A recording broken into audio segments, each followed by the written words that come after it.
मैंने उनके साथ मिलके मतलब लगातार हम ऐसे बातचीत अपन करते रहे समय समय पे अलग अलग विषयों पे।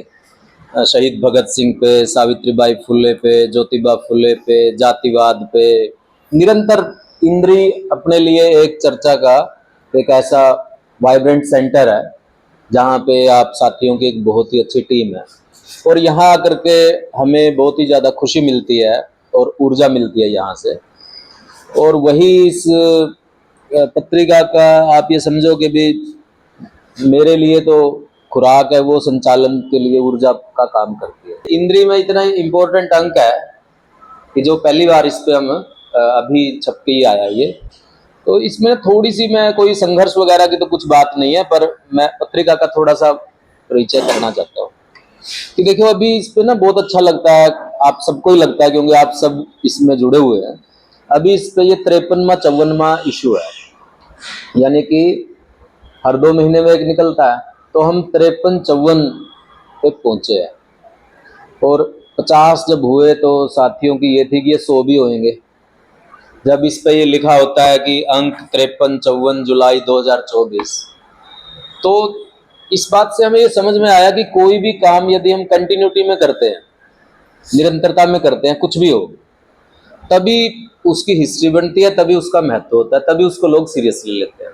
कोई भी काम करें यदि उसमें निरंतरता नहीं है तो कितना ही अच्छा कर ले, एक बार करने से कुछ होने वाला नहीं, बार बार करना पड़ता है। इसलिए हमें ये गोष्ठियां भी बार बार करनी पड़ती है, बार बार छापना पड़ता है, बार बार पढ़ाना पड़ता है। हम सब जानते हैं क्योंकि टीचिंग से और से जुड़े हुए हैं, बड़ी मुश्किल से इस काम को बार बार करना पड़ता है। तो ये 53 54वीं बार देश हरियाणा निकल रहा है और इसमें जब शुरू शुरू में निकली थी तो बहुत सारे साथियों का ऐसा था कि बस एक दो निकलेगी, शौक होता है, जल्दी पूरा हो जाता है। जब 5 6 आ गई तब भी ज्यादातर साथियों का ये था कि ये तो आए जा रही है, अब खत्म नहीं होने वाली है क्या, ये एक बार हो गया बार बार आ रही है। फिर कुछ ऐसे साथी भी थे जो ऐसे सोचते ही होते हैं कि अभी तो बंद होने वाली है तो इसमें क्या जुड़ना। तो हम उनको बोलते थे कि आप जुड़ जाओ, अब ये बंद नहीं होने वाली क्योंकि अब ये चल पड़ी है, अब इसमें क्यों वक्त अपना बर्बाद कर रहे हो। जो अच्छे साथियों की बात कर रहे हो, क्योंकि आमतौर पे अनुभव यही है कि पत्रिका शुरू होती है, खत्म हो जाती है, बंद हो जाती है।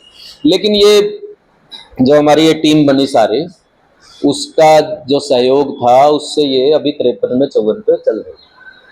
और इसमें कुछ ना बहुत ही महत्वपूर्ण विशेष सामग्री भी निकली है, जैसे किसान आंदोलन तो बाद में हुआ और 2017 में ही एक कृषि विशेषांक हमने निकाला, किसान विशेषांक, या जो विभाजन पे एक अंक निकाला। जो आप देखते हैं विभाजन की जितनी फोटो है वो तो सब हरियाणा की हैं, लेकिन चर्चा जो हरियाणा में विभाजन का क्या असर है उस पर कोई चर्चा नहीं होती, पंजाब पे या बंगाल पे ही होती है।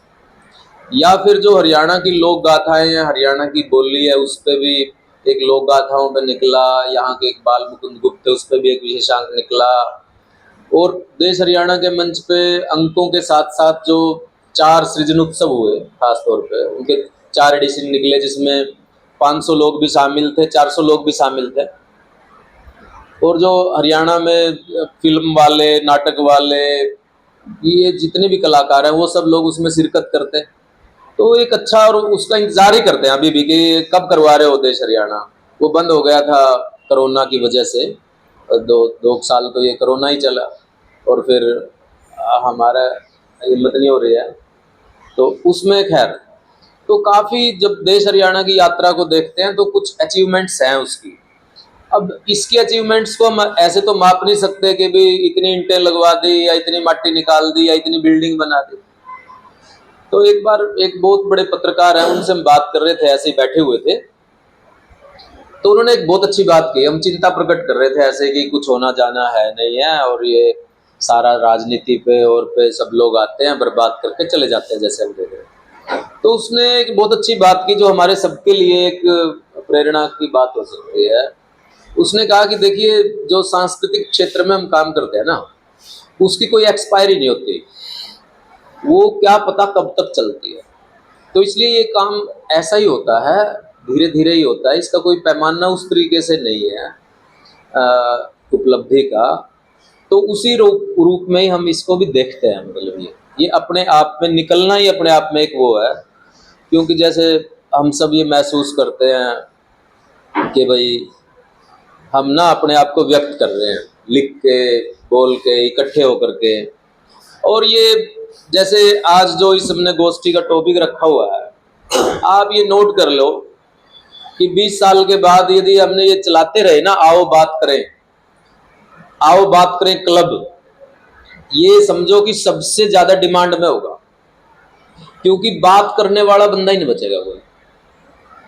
बात करने की भूख मनुष्य की बिल्कुल सांस लेने जैसी भूख है, बिल्कुल एसेंशियल है। बंदा होने के लिए बात करनी पड़ती है, उसको बात करने की उसकी इच्छा होती है। लेकिन बात करने के जितने भी मंच हैं वो खत्म है।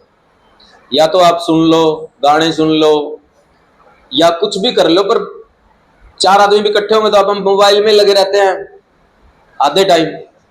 तो ये बात करने की जगह जैसे जैसे सिकुड़ रही है, वैसे वैसे यदि ये इस तरह की कोई चीज हम क्रिएट कर पाए तो ये अपने आप में हिस्टोरिकल होगा। आप ये देखना, तो ऐसी ही चीजें हम मजे मजे में शुरू करते हैं, और धीरे धीरे कोई भी बंदा, मेरे ख्याल में जिसने जो भी बड़ा काम हो जाए, मैंने इतिहास रचना करनी है, ऐसा सोच के तो किसी ने भी नहीं किया होगा। मतलब वो करते जाते हैं अपने आप ही, एक एक मुट्ठी डालते जा रहे हैं, वो पहाड़ लग गया। मतलब इतना जब पीछे मुड़ के देखते हैं तो ये उसी तरह का है।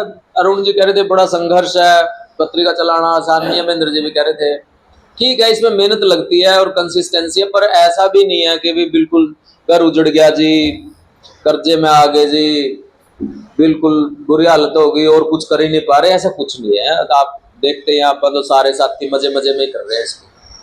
मतलब कभी कोई इसका ज्यादा इतना बोझ नहीं है। मतलब वो एक जमाना था जब पत्रिकाओं के संघर्ष के तौर पे ऐसे होता था ना कि लोगों की आमदनियां कम थी, और वो अब अपने को ठीक ठाक तनख्वाहें मिलती हैं, जितने लोग बैठे हुए हैं, मंदिर पे आपा देते नहीं, मस्जिद में आपा देते नहीं, जगराते आपा कराते नहीं।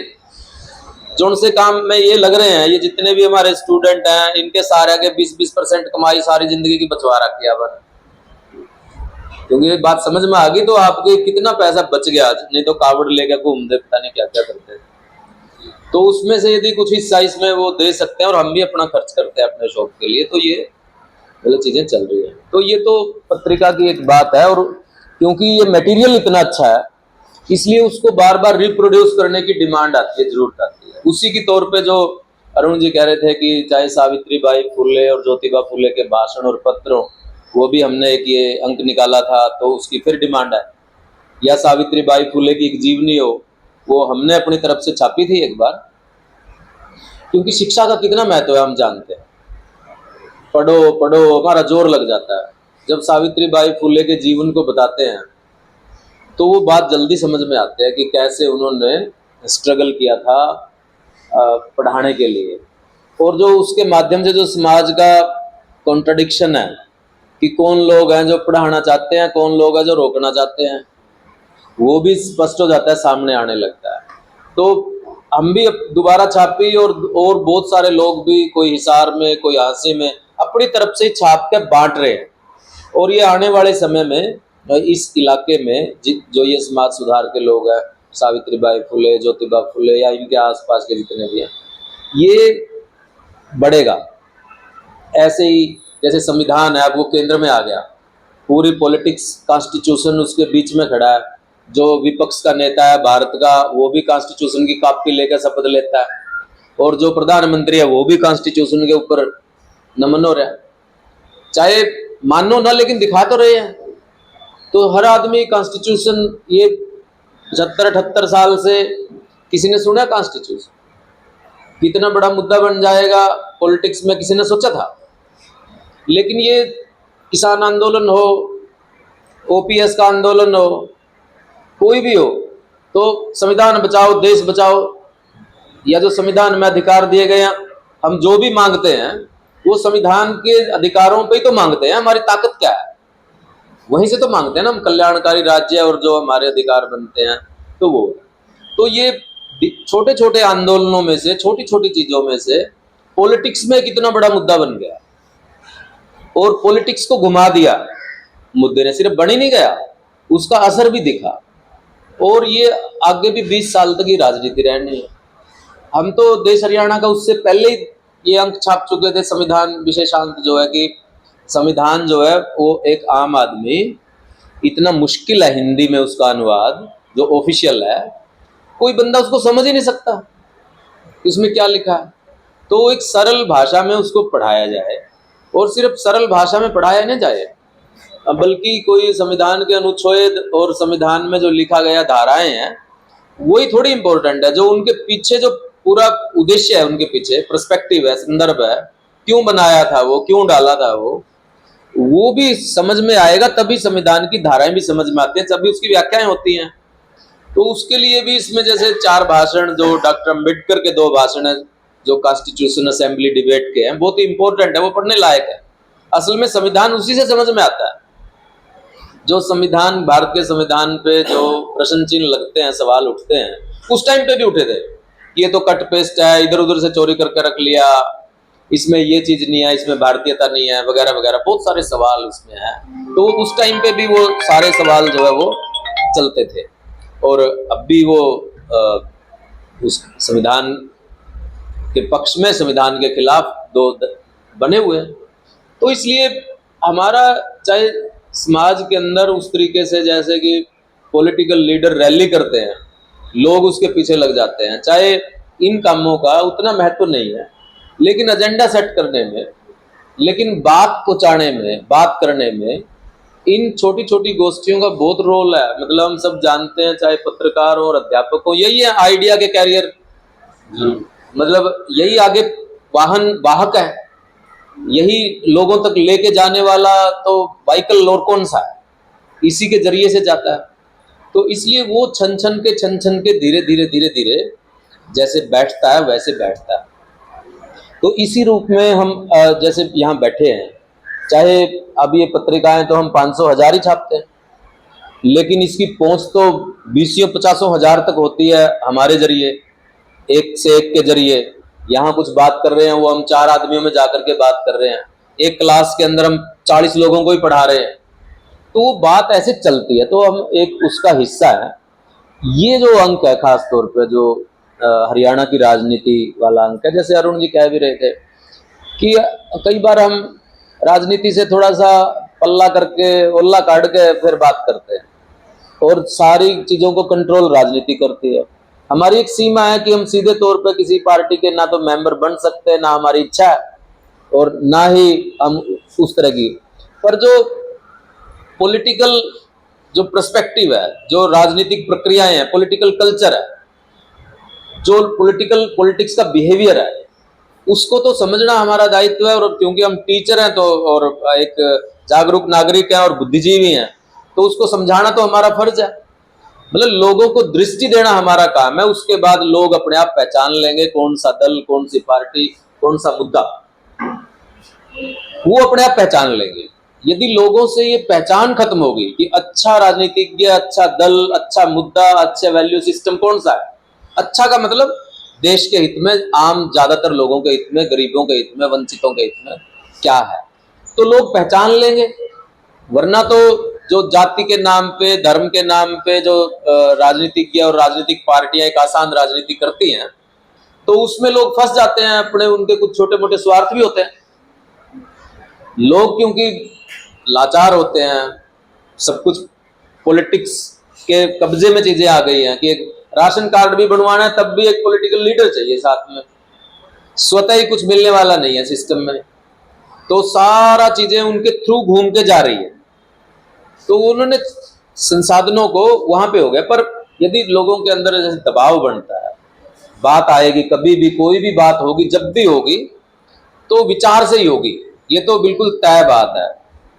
तो उसी में ये काम करते हैं हम। तो ये हरियाणा का, क्योंकि इस टाइम पे चुनाव है, और चुनाव तो कहते हैं लोकतंत्र का सबसे बड़ा मेला है, सबसे ज्यादा पार्टिसिपेशन होती है लोगों की उसमें। और जिसमें लोगों की पार्टिसिपेशन हो, हम उसे ये नहीं कहते कि किसको वोट दे, किसको, ये तो लोगों का अपना विजडम है, किसको वो देते हैं, किसको नहीं देते हैं। लेकिन लोग बहकाए ना जाए, लोगों को ठगा ना जाए, लोगों को भ्रमित ना किया जाए, क्योंकि सत्ता की चकाचौंध में, लालच में, डर में अनेक कारणों से लोगों को बहका लिया जा सकता है। मतलब तो उसमें लोग अपनी बुद्धि का प्रयोग करें, विवेक का प्रयोग करें। इसके लिए जरूरी है कि मुद्दों पे बातचीत हो, व्यक्तियों पे, या ये जो चटकारे चलते हैं पॉलिटिक्स में, ऐसा ही माहौल बना हुआ है चारों तरफ। तो उसमें ये काम तो बहुत मुश्किल है, लेकिन एक राजनीतिक विवेक यदि पैदा होता है, जैसे हम कहीं पे भी बैठेंगे, आजकल क्या है, रिश्तेदारी में जा रहे हैं तो क्या होता है, हाँ जी ठीक ठाक है, ठीक ठाक है, और बता राजनीति के कह रही है। 5 मिनट के बाद बात पॉलिटिक्स पे आएगी। तांगे में बैठे हो आप, बस में बैठे हो, एक बार मौसम की बात करेंगे तो बारिश जो, अच्छा फिर माहौल बताओ क्या है। 5 मिनट से ज्यादा किसी दूसरे सब्जेक्ट पे, चाहे अजनबी हो चाहे जानकार हो, तो चर्चा राजनीति पे आ जाएगी। और राजनीति पे चर्चा क्या है, कौन जीतेगा कौन हारेगा, जीत के क्या करना है और हारना क्यों चाहिए, इसके बारे में बहुत कम चर्चा है तो फिर व्यक्तिक बात है। और ये मुर्गों की लड़ाई की तरह से चीजें हो गई है कि भाई किसी का हारना और जीतना एक चीज है, उसकी हार और जीत से लोगों को क्या मिलने वाला है, ये बीच में से गायब है, ये बीच से गायब हो गया। तो जैसे ही ये क्या मिलने वाला है, क्या लोगों का भला होने वाला है, जैसे इसके ऊपर चर्चा होती है तो लोगों की शक्ति बढ़ने लगती है। तो हमारा अपना काम तो यही बनता है। तो इसमें जो इस अंक के अंदर, क्योंकि हरियाणा की समस्या क्या है, हरियाणा की जिसमें हम रहते हैं, उसमें समस्या ये है कि आप हरियाणा की राजनीति पे एक अच्छी किताब ढूंढने जाओ पढ़ने के लिए तो आपको नहीं मिलेगी। आप पूरी लाइब्रेरी छान मारोगे, एक साधारण पाठक के लिए, साधारण बंदे के लिए जो पॉलिटिक्स को समझना चाहता है, कोई अच्छी किताब नहीं मिलेगी। आप हरियाणा की किसी भी चीज पे जाओ तो आपको किताब नहीं मिलेगी। कुरुक्षेत्र यूनिवर्सिटी की लाइब्रेरी हो चाहे कोई, किताबों की कमी नहीं है, लेकिन वो बहुत एकेडमिक लोगों के लिए, रिसर्च स्कॉलर्स के लिए, उनके लिए बनी। आंकड़े, लंबी लंबी बातें, फुटनोट, ये वगैरह। तो एक साधारण आदमी भी चीजों को समझना चाहता है, उसका भी एक राइट है। वो इन संस्थाओं में नहीं गया, लेकिन समझना उसका एक नागरिक के तौर पे उसका अधिकार है।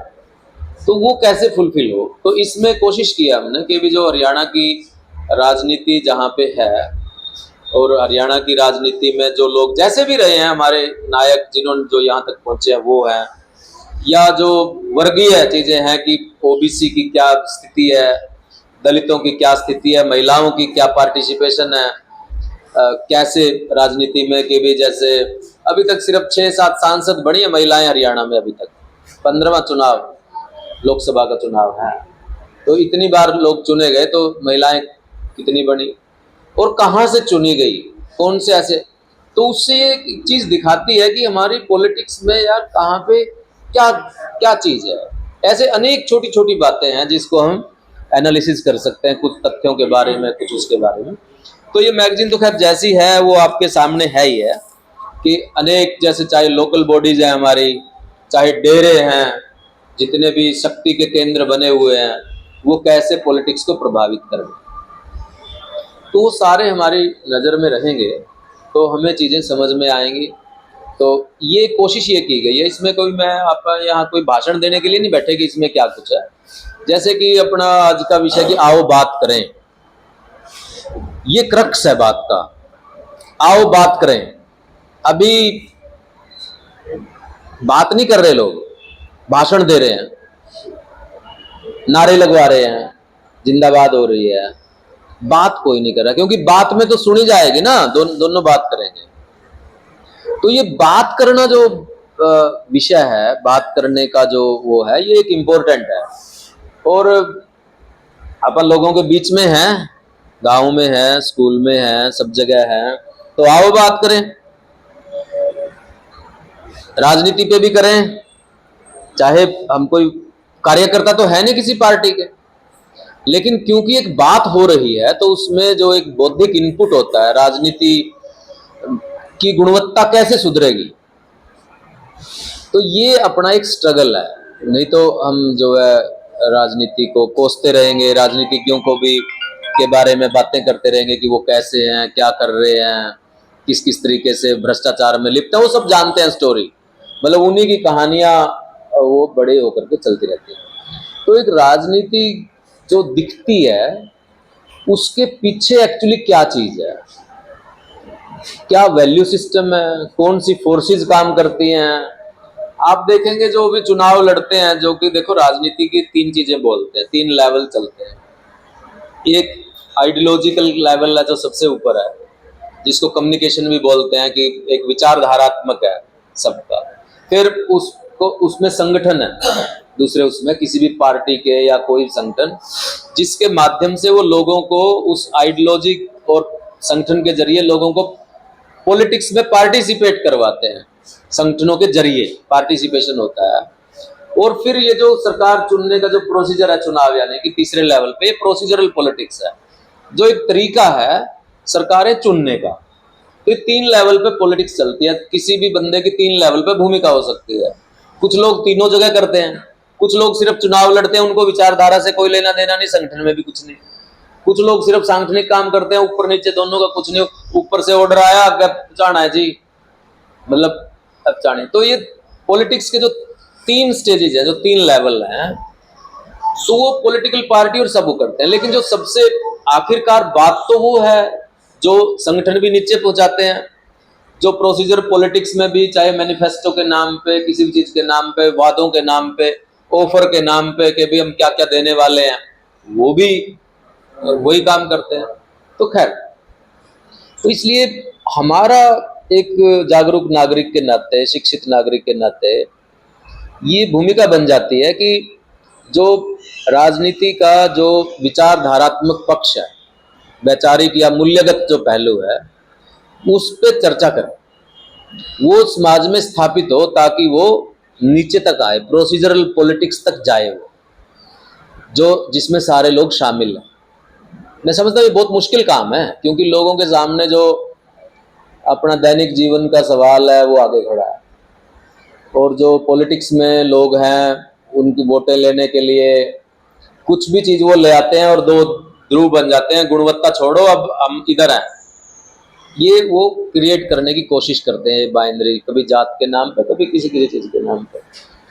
तो ये सोच के ये अंक हमने निकाला है कि जहां जहां तक भी हम बात कर सकते हैं इसके बारे में। तो एक देखो, एक जो पहला सृजन उत्सव हुआ था, तो उसमें समापन पे एक बड़े लेखक आए थे कुरुक्षेत्र में, उनका नाम था असगर बजाज।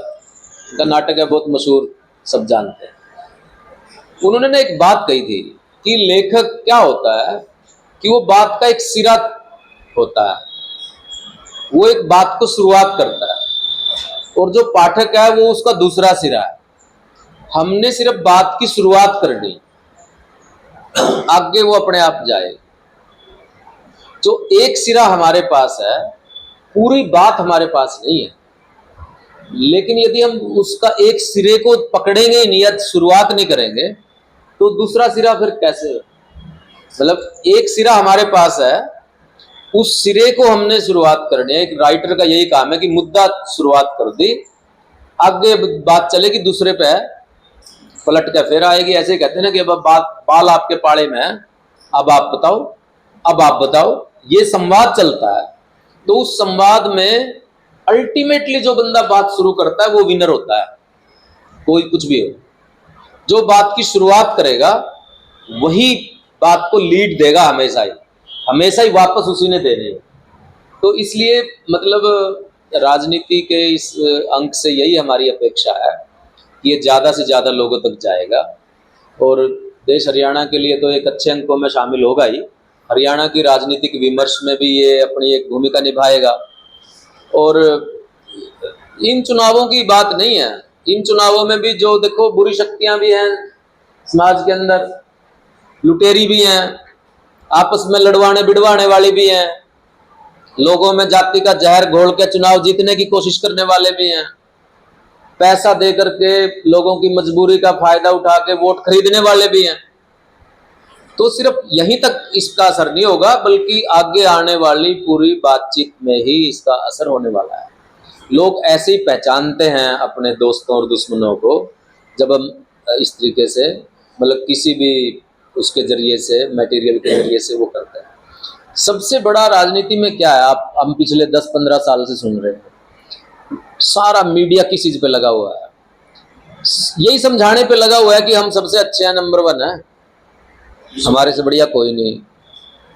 तो नैरेटिव सेटिंग जिसको बोलते हैं, कि एक नैरेटिव सेट किया जा रहा है, एक कहानी बताई जा रही है, उस कहानी पे सब लोग विश्वास कर लें, इसके लिए क्या क्या प्रपंच नहीं रचे जा रहे कि ये कहानी है वो विश्वसनीय कैसे बने, क्योंकि उसमें झूठ है, क्योंकि वो सच्चाई पे नहीं खड़ी, इसलिए विश्वसनीय नहीं है।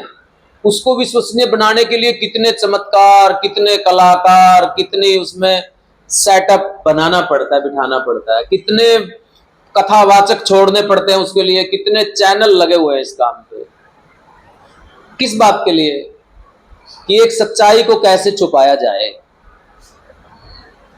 उसके लिए ये सारा जो लीला चल रही है, प्रपंच लीला, एक सच्चाई को कैसे छुपाया जाए, उसके लिए हो रहा है सारा।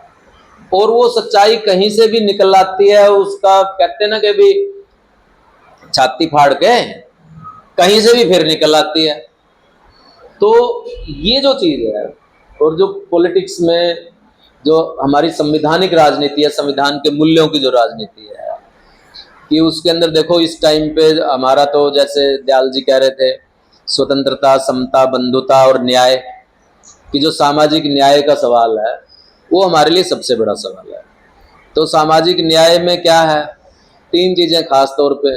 एक कि हर एक बंदे के साथ बराबरी का व्यवहार हो, कोई भेदभाव ना हो। दूसरा कि हर एक आदमी को बराबर इज्जत मिले, सबके लिए सम्मान हो, सबकी रिस्पेक्ट हो, बिना किसी जात धर्म को देखे हुए। और तीसरा कि सबकी भागीदारी हो, निर्णयों में, कामों में, संसाधनों में, हर चीज में, बंटवारे में, वितरण में। जब इस देश इतनी तरक्की कर रहा है तो इस देश के वरिष्ठ नागरिकों को, जिन्होंने इसके अंदर इतने साल काम किया, तो पेंशन क्यों ना मिले? इतना विकास हो रहा है तो फिर किसके लिए हो रहा है, फिर विकास कहाँ है? तो ये जायज है हमारी बात, तो इसलिए उसके लिए सड़कों पे लोग लड़ रहे हैं। जब इतना विकास हो रहा है, जब कहते हैं हम $5 ट्रिलियन इकोनॉमी बनने जा रहे हैं, विश्व में अभी तीसरी इकोनॉमी बनने वाले हैं, हम 5वीं उस पे हैं, तो लेकिन उसमें हमारी हिस्सेदारी का होंगे हम 5वीं इकोनॉमी, लेकिन यहाँ तो लो थाली में अनाज नहीं है, रोटी नहीं है, तो उसका क्या करें हम? बना दिए हमने बड़ी बड़ी सड़कें, लेकिन उस पर चलने के लिए हमारे पास साधन तो नहीं है। तो ये जो संसाधनों का बंटवारा है, विकास हो रहा है, तरक्की हो रही है, लेकिन उस तरक्की में आम लोगों की भागीदारी कितनी, उसके फल वो कितने ले रहा है, तो ये पॉलिटिक्स का सवाल है, राजनीति इसको तय कर रही है। तो ये कि सबको उसके अनुपात में मिले, हर नागरिक का यहाँ के संसाधनों में हिस्सेदारी है, हक है, ये राजनीतिक बात है। और ये संविधान हमें इस बात की ताकत देता है। इसीलिए जो हमारे मौलिक अधिकार हैं, या जो हमारे लीगल अधिकार हैं, या जो हमारे नेचुरल अधिकार हैं, वो सब हमें मिलता है, उसके जरिए से हम, और इसी तरीके से हमारी नागरिकता, हमारी इंसानियत और हमारी पॉलिटिक्स ग्रो करती है, इसी तरीके से वो बढ़ती है, ऐसे वो डेवलप होती है। कि अभी एक बात स्थापित हो गई, और मैं ये मानता हूं कि ये ऐसे नहीं होता कि भाई अचानक कुछ होता है। अभी इसमें हमने एक चुनाव घोषणा पत्र छापा है, मतलब जन घोषणा पत्र, आप पढ़ेंगे, बड़ा इंटरेस्टिंग। उसमें क्या है कि वो कब बनाया था, एक बार मेरे ख्याल से 2013 की बात है, उस टाइम पे हमने एक डिमांड रखी उसके अंदर, और वो वेबसाइट पे और पे कई जगह वो घूमा कि हर गृहिणी को सम्मानजनक भत्ता मिलना चाहिए, मतलब सम्मान वो मिलना चाहिए गृहिणी को मंथली, क्योंकि वो हमारे पीढ़ियों को पालन करती है ना। तो उसको यदि 1000-1500 रुपये महीना मिलता है, तो वो एक सम्मान के तौर पे होगा, और वो कई राज्यों ने लागू कर दिया। बात पता नहीं कहां से क्या चलती है और कहां जाकर के उसका वो नतीजा निकलता है। अभी हम इसमें ये बात कह रहे हैं कि जो गांव के अंदर जो भूमिहीन व्यक्ति है और पशुपालन करता है, तो उसको चारे की सबसे बड़ी समस्या है, क्योंकि उस पर जमीन नहीं है, तो वो पशुपालन कैसे करे? तो उसकी सामाजिक सम्मान का सवाल भी है। तो उसका जो चारा है वो सरकार मुहैया करवाए, इससे जो हमारी हेल्थ है कि जो पौष्टिक आहार है वो भी मिलेगा, दूध, पलायन भी रुकेगा, गांव में ही लोग रुकेंगे, इम्बैलेंस खत्म होगा। और इसके लिए ऐसा नहीं है कि कर नहीं सकते कि सरकार कहां से लाएगी ये चारा। ये रेलवे के आसपास की जितनी जमीन है, सड़क के आसपास की जितनी जमीन है, फॉरेस्ट की जितनी लैंड है, उसकी ओनरशिप को शेयर करना पड़ेगा। वो खाली पड़ी हुई है, वो चारे के लिए कर सकते हैं। पंचायतों की जितनी जमीन है वो रिजर्व कर सकते हैं हम चारे के लिए। तो एक इतनी बड़ी आबादी, उसका सामाजिक सम्मान, इकोनॉमी और सब चीजें उसके साथ जुड़ी हुई, ऐसी अनेक चीजें हैं कि छोटे छोटे सब्जी वाले आपको शाम को भी टोकरियां रखे हुए मिलेंगे सड़कों पे। क्या सरकार जो है इन छोटे छोटे सब्जी वाले उगाने वालों के लिए सरकारी परिवहन की व्यवस्था नहीं कर सकती कि सारी सब्जी को मार्केट में जो है वो उसके लिए भी एक ट्रक चल रहा है सरकारी, पहुंच सकता है? या अनेक प्रावधान हो सकते हैं। कितनी सारी चीजें हैं जो करने वाली हैं। क्या गांव का विकास हो सकता है अभी? यदि आज वाईफाई, इंटरनेट एक इंपॉर्टेंट चीज हो गई, जिसके जरिए चाहे आपने फॉर्म भरना हो, चाहे पोर्टल चलाना हो, चाहे कुछ भी करना हो, नॉलेज लेनी हो, कुछ भी करनी हो, यदि गांव में नेटवर्क नहीं है और सस्ता वाईफाई नहीं है, फ्री वाईफाई क्यों ना हो गांव में, ताकि हमारे बच्चे जो है वो नेट का इस्तेमाल कर सके। कहने में लगता है कि बच्चे जी बिगड़ जाएंगे, बिगड़ तो रहे हैं वो पहले भी, लेकिन जो विकास का अब जो नया तरीका है, अब पहले वाले गांव नहीं है, पहले वाले लोग भी नहीं है, उनकी जरूरतें भी बदली हैं। तो उसके हिसाब से ऐसा क्यों ना सोचा जाए? क्यों ना गांव के अंदर कंप्यूटर लैब बने कि बच्चे वहीं पे सीखें? क्यों उनको शहर में आना पड़ता है? तब सभी सीख लेंगे, लड़कियां भी सीख लेंगी। तो अनेक चीजें की जा सकती हैं, लेकिन ये क्योंकि विकास का मॉडल में ये चीजें शामिल ही नहीं है अभी तक। कितनी पक्की नाली बनी, कितनी जो है सड़कें बनी। अभी चलो खेतों के गमे भी पक्के कर दो, क्योंकि और कहां लगाएं पैसा यार। सारी तो सड़कें बन गई, सारी गलियां पक्की हो गई, लेकिन हमारे जो नेता लोग हैं उनके पट्टे तो चल रहे हैं ना अभी। उनकी ईंटें कहां खपाए? अब शमशान घाट की दीवारें भी बन गई, कुछ बचा नहीं है जहां पे डेवलपमेंट किया जा सके। तो चलो फिर ऊंचे ऊंचे पुल बनाते हैं, कुछ और करते हैं। जो मानव संसाधन है, जो मानव विकास है, उसके ऊपर योजनाएं कब बनेंगी? लेकिन लोगों की तरफ से भी कोई डिमांड नहीं आती। हम शिक्षा से जुड़े हुए हैं, आपने कभी देखा है कि 4 ट्रैली गामा की भर के डीसी के या डिस्ट्रिक्ट एजुकेशन ऑफिसर के, डीओ के सड़क पे गई हो कि हमारे गांव में जी टीचर नहीं है और बच्चे पढ़ नहीं रहे, खाली बैठे हैं, भर्ती करो। बिजली का कट लग जाओ तुरंत 4 ट्रैली पहुंच जाएंगी। क्योंकि हमारे मानव संसाधनों के ऊपर ना तो लोगों के अंदर उतनी चेतना है, ना ही सरकार का उसकी तरफ कोई ध्यान है। तो इसलिए इन चीजों के बारे में मतलब यदि कुछ बात बनती है, कोई बात चलती है, कोई बात की जाती है, तो कभी ना कभी फलीभूत होती है, जोर मारती है चीजें। तो जैसे अभी किसने सोचा था संविधान इतना बड़ा मुद्दा बनेगा बराबरी का? बन गया। तो जो हम बात करते हैं उसके नतीजे चाहे तुरंत नहीं निकलने वाले, लेकिन लॉन्ग टर्म में निकलते हैं, ऐसा मतलब अपने अनुभव में हम देख रहे हैं। तो ये बहुत ही अच्छा, यहाँ पे मेरे को खुशी हो रही है कि यहाँ एक पहले भी गोष्ठी की थी हमने, वो हमारे मध्य प्रदेश से रीवा से आए थे प्रोफेसर दिनेश कुशवाहा, बहुत बड़ा नाम है। और उस टाइम बड़ी गर्मी थी, मतलब सब लोगों के पसीने टपक रहे थे, मई में थी वो।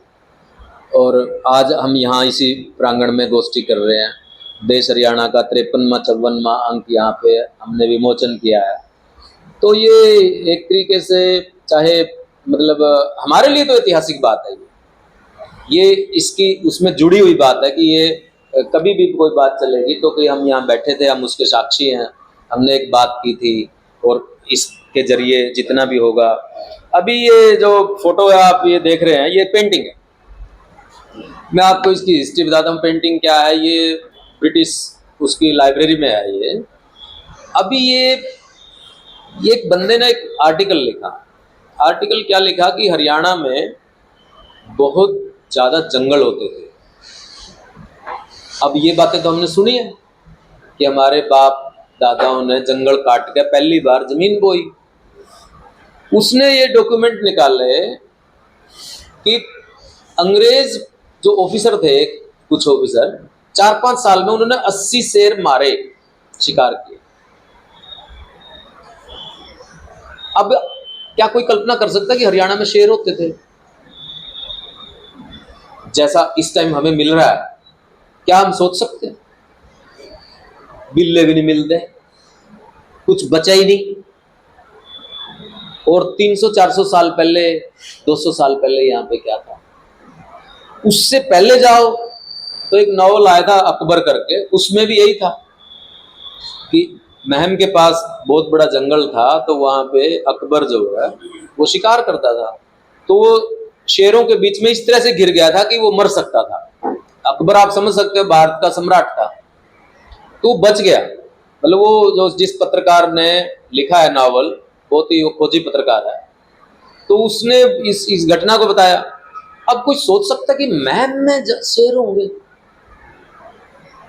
मतलब, लेकिन ये डॉक्यूमेंटेड है, कोई स्टोरी तो है नहीं। फिर उसके 200-300 साल के बाद ये बंदा लिख रहा है, और ये वहां की स्टोरी है कि शेर जो है ये बता रहा है। थोड़ा सा हमारी राजनीति से जुड़ रही है कि भी शेर का झपट्टा लगेगा तो बंदा देखो कैसे गिर रहा है आराम से नीचे, तो गिरने वाला है जो आराम से जा रहा है। तो उसमें फिर हमारे सबकी भूमिका तो होगी ही राजनीति में। तो यही सोच करके ये इशू हमारा निकला है। ये अपना काम करेगा।